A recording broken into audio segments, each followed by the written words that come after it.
మీరు ఎలాంటి బిజినెస్ చేస్తున్నా ఏఐ టూల్స్ ద్వారా మీ బిజినెస్ ని డబుల్ చేసుకోవచ్చు. జస్ట్ 49 రూపీస్కే ఏఐ టూల్.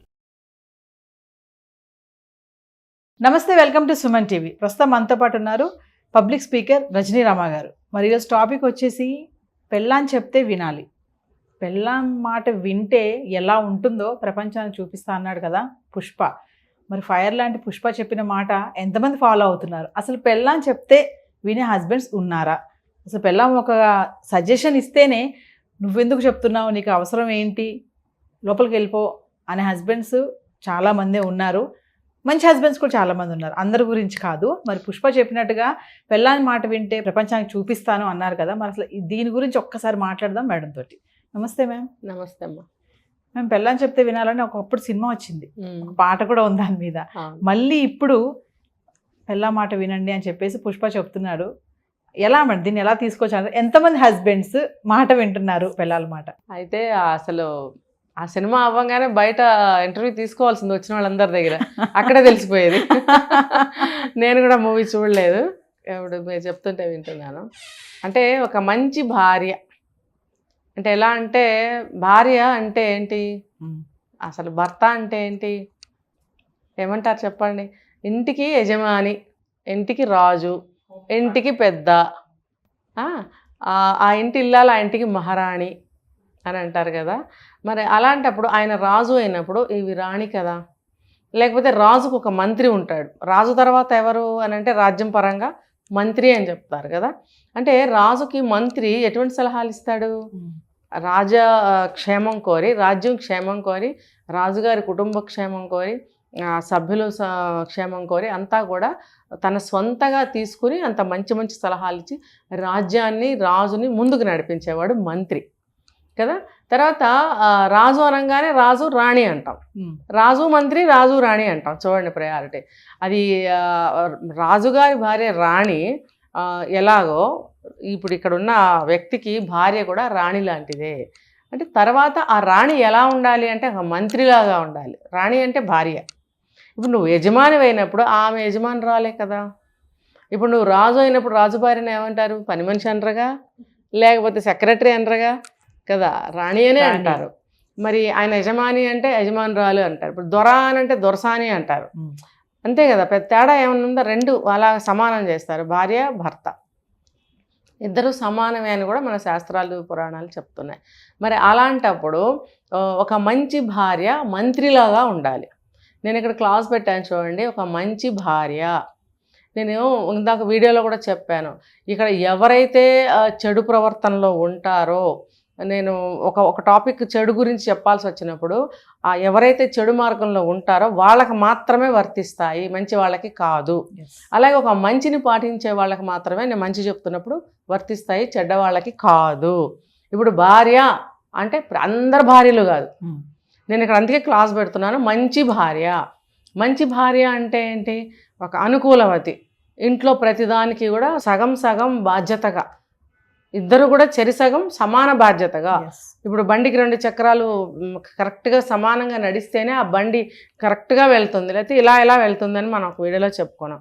అలా సమానంగా వెళ్ళాలంటే భార్య మీకు కోఆపరేట్ చేయాలి, అనుకూలంగా ఉండాలి, మంచిదై ఉండాలి, డబ్బులు తక్కువ ఉన్నా ఇంటిని సరిగ్గా మేనేజ్ చేయగలగాలి, ఇంట్లో ఏమైనా సమస్యలు ఉన్నా ఆవిడ పరిష్కరించుకోగలిగినటువంటి స్థితిలో ఆ కెపాసిటీని కలిగి ఉండాలి. ఇలా ఈ పిల్లల్ని మంచిగా ఉన్న దాంట్లోనే మంచిగా పెంచుకోగలిగింది అయి ఉండాలి, ఇంటి గుట్టు బయటకు వెళ్లకుండా జాగ్రత్త పడేటట్టుగా ఉండాలి. ఏ చిన్న సమస్య వచ్చినా 4 గోడల మధ్యన మనం పరిష్కరించుకుందామండి అని భర్తతో అనగలిగింది అయి ఉండాలి. ఇన్ని క్వాలిటీస్ ఉన్నప్పుడు బంధువులను కూడా మంచిగా చూసుకోగలిగింది అయి ఉండాలి. ఇవన్నీ ఉన్నప్పుడు ఆమె మంచి భార్య అవుతుంది. ఆ మంచి భార్య ఎలా ఉండాలి? మంత్రిలాగా ఉండాలి. మంత్రిలాగా అంటే ఇప్పుడు భర్త సరిగ్గా లేడనుకోండి, లేకపోతే అతనికి సమస్య వచ్చిందనుకోండి, ఏదైనా సరే అప్పుడు ఆమె తగిన సలహా, మంత్రి ఎలా సలహా ఇస్తాడు రాజుగారికి, అటువంటి మంత్రిలాగా పనిచేస్తూ మంత్రిలాగా సలహా ఇచ్చినప్పుడు ఆవిడ మాట ఖచ్చితంగా వినాల్సిందే. మరి ఇప్పుడు జనమే నిర్ణయించుకోవాలి వాళ్ళు ఆ భార్యలు ఏ కోవలోకి వస్తారు. ప్రతి భార్య నేను ఇప్పుడు ఏ కోవలోకి వస్తాను అని చెప్పి వాళ్ళు తెలుసుకోవాలి. తెలుసుకుని ఇప్పుడు అటువంటి భార్య చెప్పిన మాట ఖచ్చితంగా వినాలి. ఎందుకంటే ఆవిడ ఏదైనా సలహా ఇస్తే అది వర్కౌట్ అవుతుంది, ఆ సమస్య నుంచి బయటపడగలుగుతాము. కదా. అలాగని ఒక బాధ్యత లేని భార్య, ఒక చెడ్డ భార్య, లేకపోతే రకరకాలు అలాంటి వాళ్ళు చెప్పిన సలహాలు ఏమైనా వర్కౌట్ అవుతాయా? అవ్వవు. అలాంటి వాళ్ళ మాట వినరు. ఈ రెండు కాకుండా మూడో కేటగిరీ వ్యక్తులు ఉంటారు. నిజంగా భార్య మంచిదైనా వినరు. మంచి సలహా ఇచ్చినా కూడా, మంచి సలహా ఇచ్చినా సరే, భార్య ఒక ఆఫ్టర్ ఆల్ ఆడది భార్య వంట చేసుకుంటూ కూర్చునేది, ఇది నాకు చెప్పడం ఏంటి? ఇది ఒక కేటగిరీ, ఈగో కేటగిరీ ఉంటారు. కొంతమంది అమ్మలు చెప్తారు, పెళ్ళాం మాట వినకరా, నిన్ను కాలు కింద వేసేసుకుంటుంది అంటే. పాపం నిజంగా ఆ అమ్మాయి బాగా మంచిదయ్యుండి, మంచి తెలివిగలదయ్యుండి, మంచి సలహాలు ఇచ్చే అమ్మాయి అయితే కూడా అలాంటి మాటలు విన్నందుకు ఇతను అలా ట్రీట్ చేస్తాడనమాట, వినడు. అయితే నేను ఒక వీడియోలో చెప్పాను, ఆ అమ్మాయి ఇచ్చిన సలహా పనికొస్తే కూడా ఇంటికి వచ్చి అది పని చేయలేదని చెప్తాడు. అక్కడ మంచి రిజల్టే తీసుకుంటాడు. ఇది కూడా అనుభవపూర్వకంగా జరిగినవే నేను చెప్తున్నాను, ఎప్పుడు కూడా జరిగినవే చెప్తాను. సో అది మంచిగా వర్కౌట్ అవుతుంది, మంచి రిజల్ట్ వస్తుంది, అతనికి అక్కడ అది సక్సెస్ అవుతుంది, సర్వ్ అవుతాడు. ఇంటికి వచ్చి మాత్రం ఈవిడ పాపం ఈగర్లీ వెయిటింగ్ అనమాట. పొద్దున్న నేనేదో ఆయన వద్దన్నా వినకపోయినా వెనకబడి చెప్పింది పాపం, ట్రై చేసి చూడండి అది వాడికి చెవులో పడుతుంది కదా, వెళ్ళి ట్రై చేస్తాడు, అది సక్సెస్ అయ్యింది. ఇంటికి వచ్చిన తర్వాత పాపం ఈవిడ అడుగుతుంది అనమాట, ఏమైంది, అది ఏమన్నా ట్రై చేశారా, పాపం భయపడుతున్నా అడుగుతుంది. అబ్బో పెద్ద గొప్ప ఇచ్చావులే బోడీ అని ఏమైనా అంటాడేమోనని, అది ఒక ట్రై చేశారా, ఏమన్నా పనికొచ్చిందా అని పాపం దిగజారే అడుగుతుంది. అడిగితే ఏంది నువ్వేం చెప్పావు అసలు, ఏమో నాకేం గుర్తులేదే, నా పని అయిపోయిందిలే, ఇది పాటించే వరకు ఆగుతుందా ఏంటి, నాదేమన్నా నేనే సాల్వ్ చేసేసుకున్నానని చెప్తాడు. నిజానికి అప్పుడు చెప్పిందే తీసుకెళ్ళి తను సక్సెస్ అవుతాడు. అంటే ఈగో ప్రాబ్లం. ఇప్పుడు ఇది పుష్ప సినిమాలో డైలాగ్కి వర్తిస్తుంది. అందులో ఆయన చెప్పాడు ఏంటంటే, ఇలాంటి భర్తలు మారండి. కనెక్ట్ అయ్యామా ఇప్పుడు? ఇదనమాట, భార్య చెప్తే వినండి, పెళ్ళాం చెప్తే వినండి అనేది ఇక్కడ వర్తిస్తుంది. నువ్వు భార్య మంచిది, తెలివిగలది, ఆవిడ మంచి సమయానుకూలమైనటువంటి సలహాలు ఇస్తున్నప్పుడు నువ్వు ఎందుకు తీసుకో, విను ఆవిడ మాట అని ఆ సినిమాలో డైలాగ్ని నేను ఇలా చెప్తున్నాను. ఇంకొకటి చూసుకుంటే మేడం, మరి ఓకే ఇది బాగుంది, మరి కొంతమంది పెళ్ళాళ్ళు మాట వింటారు, హస్బెండ్స్ సలహాలు తీసుకుంటారు, కానీ బయట సొసైటీ వాళ్ళని ఎలా చూస్తే హస్బెండ్స్ని, ఓ వీడు అసలు వేస్ట్ ఫెల్లో పెళ్ళ మాట వింటున్నాడు, ప్రతిదీ పెళ్ళాన్ని అడుగుతున్నాడు అని చెప్పేసి కూడా సొసైటీ అలా కూడా చూస్తుంది కదా వాళ్ళని. మరి వాళ్ళని ఎలా చూడాలంటారు? వాళ్ళని అలా చూడడం అంటే రండి ఇందులో అసలు ఇతను ఎందుకు చెప్పాలి, నా భార్య చెప్పింది అని. నీకు అటువంటి సిచ్యువేషన్ వస్తున్నప్పుడు నువ్వు చెప్పకు. లేదు మీ భార్యలు కూడా మంచి సలహాలు ఇవ్వగలరు, మీరు కూడా మీ భార్య మాట వినండి అని చెప్పగలగాలి. అటువంటి సంస్కారవంతులకి ఇలా చెప్పాలి. ఇలా చెప్తారా మేడం? సెకండ్ మీరు చెప్పినట్టుగా మీ భార్యల మాట మీరు కూడా వినండి. నేనైతే చెప్తానండి, నేనైతే చెప్తాను, నేను చెప్తా. నేను చాలా మంది మగవాళ్ళకి చెప్పా, మీ ఆవిడ మాట ఏనండి, మీ కుటుంబం బాగుంటుంది. నా ముందే కొంచెం ఇన్సల్ట్గా మాట్లాడితే నేను వెంటనే చెప్తాను అనమాట, మీరు వినండి, ఆవిడేదో చెప్తుంది కదా వినండి, పాటించి చూడండి ఒకసారి. ఆవిడేం చెప్తుందండి, ఆవిడకి ఏం తెలీదా, చెప్పి చూడు భయ్యా, నువ్వు చెప్పి చూడు, ఎందుకు అవ్వదు, ఎందుకు బాగుండదు, అలా అనద్దు అని నేనే చెప్పా చాలా మందికి. ఒక అవకాశం ఇస్తేనే కదా మేడం తెలిసే కదా. నువ్వు మొదటి నుంచి నొక్కి పెట్టేస్తూ ఉంటే, అమ్మ మాట వినో ఇంకోళ్ళ మాట వినో, అది నీలో అది పోదు ఇంకా లక్షణం. నీ భార్య అన్నీ తెలిసి కూడా తెలియని మొద్దు స్వరూపంలాగా అయిపోతుంది కొన్నాళ్ళకి. అప్పుడు ఏమని పిలుస్తావు, కొన్నాళ్ళకి నువ్వు ఒక మొద్దువి, ఆ మొద్దులాగా చేసింది నువ్వే కదా. ఒక తెలివిగల అమ్మాయిని మొద్దులాగా చేసేది నువ్వు. అసలు నిజంగా మొద్దు అయితే అది వేరే విషయం. ఓ తెలివిగల అమ్మాయిని ఆ తెలివితేటలు ఉపయోగించకుండా మాట్లాడనివ్వకుండా చేసి మొద్దులాగా చేసింది నువ్వే. మళ్ళీ నువ్వే ఆ పేరు పెట్టి పిలుస్తావా? మరి నువ్వెంత గొప్పవాడివి, నువ్వెంత సంస్కారవంతుడివి. మరి ఇలాంటి వాళ్ళని ఏమీ అనొద్దు, గౌరవించాలి. పూలదండేసి వాడు అనొద్దు, వీడు అనొద్దు, ఇంకేమి అనొద్దు, దండలేసి గౌరవించాలి ఇలాంటి వాళ్ళని. మన ఇంటి మనిషిని మనం ఎందుకండి డౌన్ చేయాలి? మీ భార్య అంటే మీ ఇంట్లో మనిషే కదా, పక్కింటి మనిషి కాదు కదా. పక్కింటి వాళ్ళని మనం ఎటు గౌరవించలేము అనుకుందాం. మన ఇంట్లో వాళ్ళని గౌరవించడానికి మనకి ఏం అడ్డొస్తుంది? ఇప్పుడు నా భార్య అని నువ్వు చెప్తావు, ఎవరికైనా కాదని చెప్తావా? నా భార్య అని గర్వంగా చెప్పినప్పుడు నా భార్యని నేను గౌరవించాలని నువ్వు ఎందుకు అనుకోవట్లేదు? గౌరవించుంటే పూలదండలేసి హారతలు ఇవ్వమని ఎవరు చెప్తారు? మాటకి విలువిస్తే అదే గౌరవం కదా. నువ్వు చేసిన వంట బాగుంది అంటే అది గౌరవించినట్టే కదా. ఒక మాట చెప్తా, అవునా అలాగా సరే అంటే అది గౌరవించినట్టే కదా. ఆమె చెప్పిన మాట నిలబడి ఒక్క నిమిషం వింటే ఆవిడని గౌరవించినట్టే కదా. ఆవిడ అడిగిన దానికి సమాధానం సరైన పద్ధతిలో నువ్వు మాట్లాడినట్టయితే అది గౌరవించినట్టే కదా. ఇది చూసే కదా మీ పిల్లలు కూడా మాట్లాడతారు. తల్లి ఎంత బాగా పెంచినా కూడానండి మంచిగా తయారవుతారు, మంచి సంస్కారంగా తయారవుతారు, బాగా చదువుకుని ఉన్నత స్థితిలో స్థిరపడిన పిల్లలు కూడా తండ్రి ఇన్ఫ్లుయెన్స్ పడినప్పుడు ఆ తల్లిని అమ్మ నీకేం తెలియదు పక్కకుండు అంటున్నారు. ఉన్నారు చూస్తున్నాను, రిలేషన్ దగ్గర నుంచి బోళ్ళ మందిని చూస్తున్నాను. అంటే తల్లి పెంచిన సంస్కారం, చదువు నేర్పిన సంస్కారం ఎటుపోయింది అంటే రోజు చూస్తున్నాం కాబట్టి అది కరెక్ట్ నోటుకు వచ్చేస్తుంది, తనకు కూడా అనాలని నోటుకు వచ్చేస్తుంది. మరి అలాంటప్పుడు నీ ఇంటిని నువ్వే దిగజార్చుకుంటున్నావు, నీ ఇంటి గౌరవాన్ని నువ్వే తీసుకుంటున్నావు కదా, అది తప్పు. కాబట్టి భార్య మాట, మంచి భార్య మాట వినండి ఎవరైనా కూడా, అది తప్పులేదు. మీ ఇంటి కోసమే చెప్తున్నారుగా, పోనీ పక్కింటి వాళ్ళ కోసమో మీ చుట్టాలింటి కోసమో ఆవిడేం సలహా ఇవ్వటం లేదు, మన ఇంటి కోసమే. ఈ డబ్బు తీసుకెళ్ళి ఒక దాంట్లో ఇన్వెస్ట్ చేద్దామండి, ఇది వద్దండి అది బాగుంటుంది అని నాకు అనిపిస్తుంది అని అన్నప్పుడు అది కూడా ట్రై చేసి చూడొచ్చు కదా. నువ్వు అనుకున్నదే సక్సెస్ అవుతామని అంటే ఎంతమంది మగాళ్ళు ఇలాంటి సందర్భంలో ఫెయిల్ అయిన వాళ్ళు ఉన్నారో తెలుసా అండి. భార్య చెప్తే వినకుండా తనకి ఎవరో చెప్పారని చెప్పి ఆ దారిలో వెళ్ళి ఇన్వెస్ట్మెంట్ చేసి ₹1,00,000 ఇన్వెస్ట్మెంట్ చేస్తే 10,000 కూడా రాని పరిస్థితి. అదే కానీ ఇంకొక భార్య చెప్పిన దాంట్లో ఒకసారి పెట్టి చూస్తే అది ఎలా ఉంటుందో కూడా టెస్ట్ చేయొచ్చు కదా. నువ్వే అస్తమానం అనుకుని నువ్వే అస్తమానం చేసేస్తే అది ఫెయిల్ అవుతావో సక్సెస్ అవుతావో తెలియదు. ఒకసారి ఇది కూడా విని చూడరాదా, ఆ అనాలిసిస్ ఆ ఎక్స్పీరియన్స్ ఎలా ఉంటుందో. అది నువ్వు చేసినప్పుడు పిల్లలు కూడా మిమ్మల్ని గౌరవిస్తారు ఫస్ట్, తర్వాత వాళ్ళ భర్తని వాళ్ళ భార్యని వాళ్ళు కూడా ఎలా గౌరవించాలనేది తెలుసుకుంటారు. ఇది కూడా మనం మాట్లాడుకున్నాం. ఎందుకంటే ఎదిగిన పిల్లల ముందు భార్యాభర్తలు ఇలా ఉండటం వల్ల అది మనం వాళ్ళకి నేర్పించిన వాళ్ళం అవుతాం. ఫ్యూచర్లో వాళ్ళ భార్యాభర్తలు ఎలా ఉండాలనేది వాళ్ళు మనల్ని చూసి నేర్చుకోవాలి.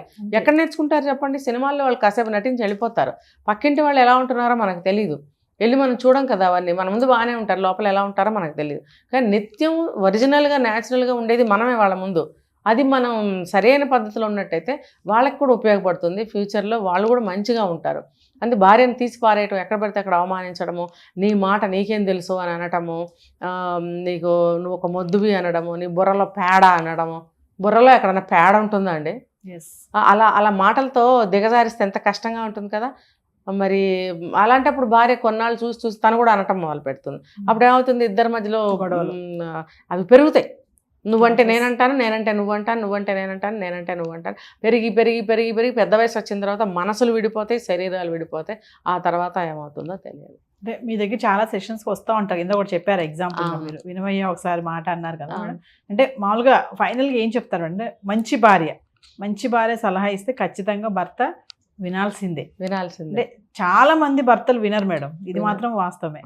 సగం మంది మీరు అన్నట్టుగానే ఉంటారు, నీకేం తెలుసు అన్నారు. ఉన్నారు కొంతమంది మంచి భర్తలు కూడా ఉన్నారు, ఒకసారి ఛాన్స్ ఇస్తారు, సలహా అది ఇంప్లిమెంట్ అవుతుంది, సక్సెస్ కూడా అయిన వాళ్ళు కూడా ఉన్నారు కదా. ఓవరాల్గా ఏం చెప్తారు? ఓవరాల్గా నేను ఎలా చెప్పినా ఇదే చెప్తాను.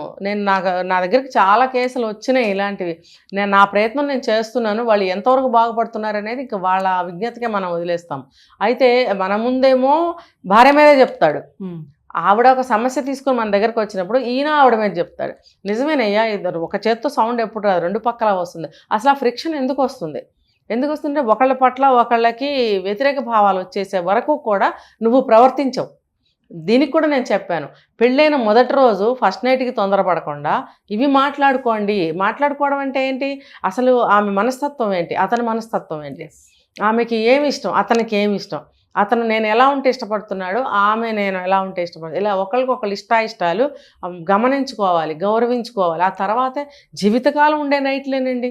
దానికి ఫస్ట్ నైటు అని పేరు పెట్టి పెద్దలు తొందరపడి వాళ్ళని ఒకటి చేస్తారు, తర్వాత అది అయిపోగానే ఇంకా వాళ్ళ అమ్మ పక్షాన్ని చేరిపోతారు చాలామంది. అందరూ కాదండి, నేను ఇదే చెప్పాను దాకా. ఎవరైతే అలా చేస్తున్నారో వాళ్ళే వస్తారు. కొంతమంది విజ్ఞతగా వాళ్ళు అనుకున్న ప్రకారంగానే నడుస్తున్నారు. కానీ చాలామంది ఇప్పుడు ఈ తరంలో వాళ్ళు తక్కువేనేమో, కానీ కొంచెం వెనక తరం ఒక 20 years బ్యాక్ వెళ్ళినట్టయితే వాళ్ళందరూ అమ్మల మాట విని పెళ్ళాలని కొట్టిన వాళ్ళే, తిట్టిన వాళ్ళే, తీసి పడేసిన వాళ్ళే, అవమానించిన వాళ్ళే. అసలు మినిమం రెస్పెక్ట్ కూడా ఉండదు, మినిమం ప్రేమ కూడా ఉండదు, అసలు ఏమీ ఉండదు అన్నమాట. అది అలాంటి వాళ్ళకి నేను ఏం చెప్తానంటే, అరే ఇంత వయసు వచ్చింది మేమేం మారుతాం అని అనుకుంటే, ఇంత వయసు వచ్చింది ఇంకా కొంతకాలం కలిసి బ్రతకాలి, కలిసి జర్నీ చేయాలి అని అనుకున్నప్పుడు మిగిలే ఉంది అని మనకు తెలుస్తున్నప్పుడు అది ప్రశాంతంగా బ్రతకాలంటే చాలామంది బయటకు వచ్చి చెప్తారు, ప్రశాంతత లేదండి. ఎక్కడి నుంచి వస్తుందండి?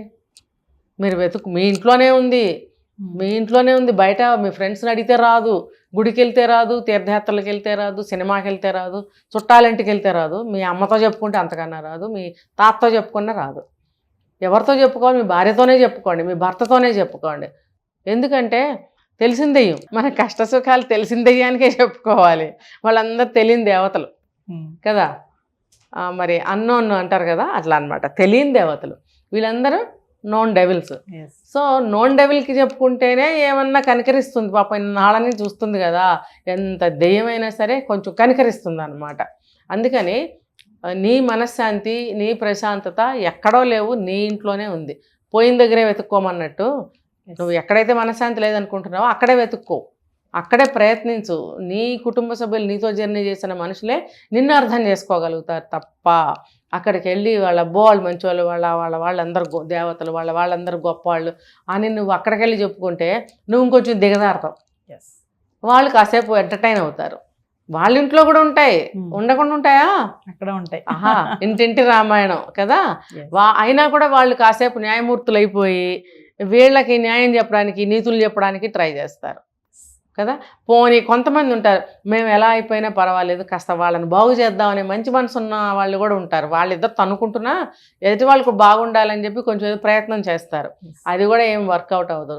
నువ్వు ఎక్కడైతే ఏం లేదనుకున్నావు నువ్వు అక్కడే ప్రయత్నించు, నీ భార్యతోనో నీ భర్తతోనో ప్రయత్నించు. కాస్త కోస్తే ఏమన్నా జరిగే అవకాశాలు ఇక్కడే ఉంటాయి. అంతేగాని ఇక్కడ వీళ్ళని తీసి పారేసి అక్కడికి వెళ్ళి వీళ్ళ గురించి చెప్పి ఇంకొంచెం డిగ్రేడ్ చేసి ఇంకొంచెం అవమానం చేస్తే ఇంకా కొంచెం మీ ఇద్దరి మధ్యన ఇంకొంచెం పెరుగుతుంది తప్ప ఏం తగ్గదు. కాబట్టి భార్యాభర్తలు ఇద్దరు కూడా ఒకళ్ళ మాట ఒకళ్ళు వినాల్సిందే. ఇంకొకళ్ళు ఉంటారు, నా మాట వినదండి, నేను ఆవిడ మాట ఎలా వినాలి? నీ ప్రశ్నలోనే జవాబు ఉంది, నువ్వు వింటూ ఉండు, ఆవిడ వింటుంది, దీనికి ఇదే జవాబు. ఒకరికొకరు వినాలంతే. ఏదేమైనా మేడం, పుష్ప చెప్పిన డైలాగ్ మాత్రం భార్యలకి కొంచెం ఆనందమే. వినకపోయిన తర్వాత విషయం, మంచి డైలాగ్ అయితే చెప్పారు మా వైపు, భార్య మాట వినండి అని. సరే వింటారా విందనేది వాళ్ళకి వదిలేద్దాము. ఇప్పుడు మీరు చెప్పిన ఈ లాస్ట్ మాటకి నేను ఇంకో మాట చెప్పాల్సి వస్తుంది. పుష్ప చెప్పాడు కాబట్టి నా మాట వినాల్సిందే, రోజు ఇంటికి వెళ్ళి భర్తలు టార్చర్లు పెడుతూ ఉండుంటారు ఈ పాటికి.